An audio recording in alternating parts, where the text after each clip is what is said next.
अहाँ सब गोटे के हम लक्ष्मी चौधरी गोर लागे छी। आई हम मधुश्रावणी स्पेशल एकटा गौरी गीत लऽ के एलहुँ हैं।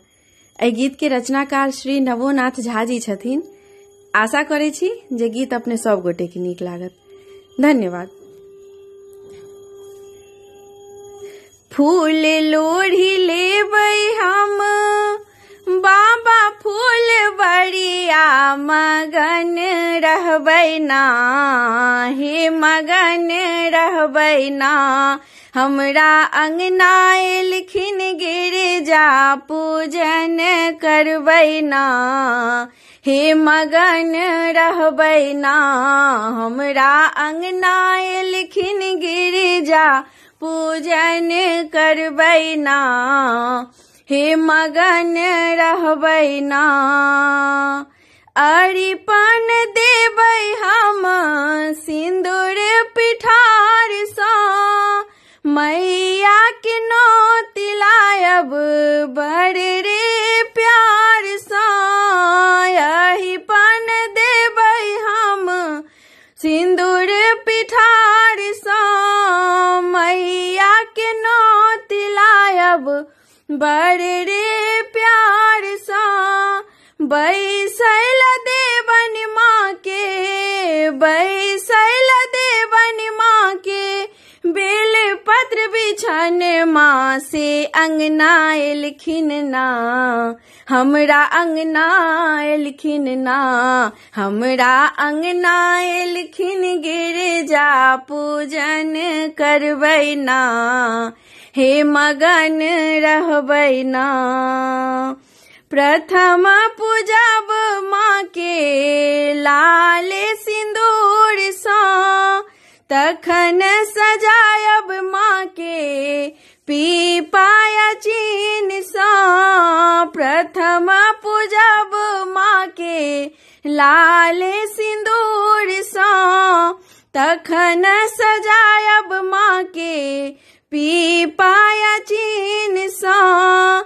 पहिरान देवन माँ के, पहिरान देवन माँ के, लाले पटोरवा से अंगना एलखिन ना।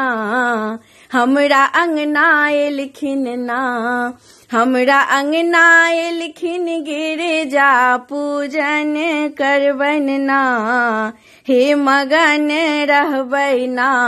हमरा अंगना एलखिन गिरजा पूजन करबै ना, हे मगन रहबै ना।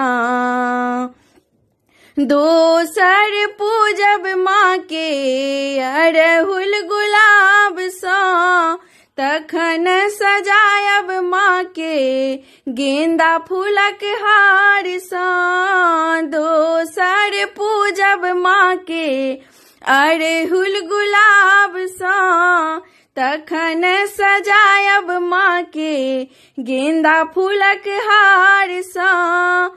गम गम गम कायब, गम गम गम कायब, गुगुल धुमन माँ से अंगना एलखिन ना। हमरा अंगना एलखिन ना, हमरा अंगना एलखिन गिरजा पूजन करबन ना, हे मगन रहबै ना। हमरा अंगना एलखिन गिरजा पूजन करबै ना, हे मगन रहबै ना।